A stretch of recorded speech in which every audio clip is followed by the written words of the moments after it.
More and more Canadians are moving their money out of traditional actively managed mutual funds and into low-cost index funds. The market share of index funds in Canada has doubled since 2007, sitting at 11.3% at the end of 2016. That number may not mean much to you, but what it means is that of all of the mutual fund and ETF investment assets in Canada, 11.3% of them are invested in index funds or similar passively managed products. Back in 2007, that number was only 5.6%, so the share of assets in passive investments has doubled in the past 9 years. The shift toward index funds is not happening by accident.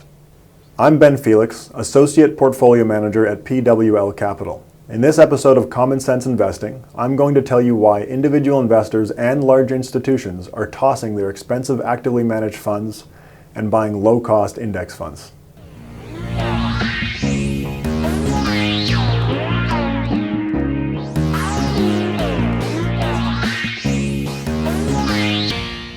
Actively managed funds come with the attractive claim that they can beat the market. That's how active fund managers justify their higher fees. It's worth it to pay more if you're getting more in return, right? On the surface, this sounds pretty good. Why wouldn't you want a professional money manager with lots of knowledge and experience making decisions about your money? But there's a problem with that idea. Active management, on average, fails to deliver on its promise about performance. So now you're paying higher fees and, on average, getting worse performance. Not as attractive anymore. In a 1991 paper, Nobel Prize winner William Sharpe explained that it is mathematically impossible for all active managers to outperform. Together, they're all investing in the same market, so their average return must equal the market return less their fees. If one active manager is doing better than the market, it means that another one is doing worse. It's a zero-sum game. Adding to our understanding of how active management works, S&P Dow Jones Indices produces a semi-annual report that compares the performance of Canadian mutual funds to their relevant benchmarks. Consistently, in every fund category, the average active fund tends to underperform its benchmark over 1, 3, and 5-year periods. The performance of actively managed mutual funds has been really bad for a long time, and with the data at our fingertips, people are finally starting to notice. Widely read Canadian journalists like Dan Bortolotti of Money Sense and the Canadian Couch Potato and Rob Carrick of the Globe and Mail have been spreading the message by writing about the issues of high fees and poor performance for years. Both of them suggest low-cost index funds as a solution. But it's not just journalists spreading the message. You may have heard of a guy named Warren Buffett. If you haven't, he's one of the most well-known and successful investors in history.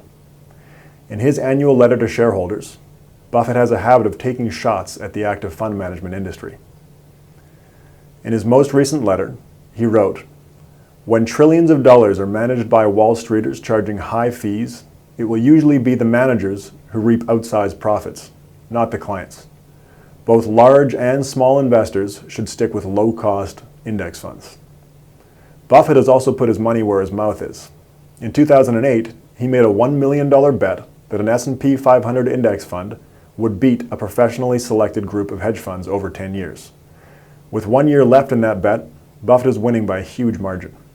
To top all of that off, CalPERS, the $300 billion California state pension fund, has been publicly shifting assets out of actively managed strategies and hedge funds and into low-cost index funds. A 2013 Time magazine article titled "The Triumph of Index Funds" detailed CalPERS' decisions. The final push for Canadian investors might be new regulations that came into effect in 2017. Financial service firms are now required to disclose annually their clients' performance and the fees that they have paid. Fees have not always been transparent in the past, and performance reporting has not been the standard. With this information available, if the performance is bad and the fees are high, investors will probably be looking elsewhere. Even with all of this attention on index funds, Canadian investors are trailing behind Americans, where 34% of investment fund assets are currently in index funds and similar passively managed products. Join me in my next video as I explore why Canadians are so far behind on the move to index funds.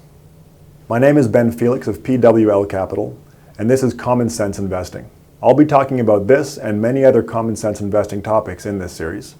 So subscribe, click the bell for updates, and I'd also love to hear from you as to what topics you'd like me to cover.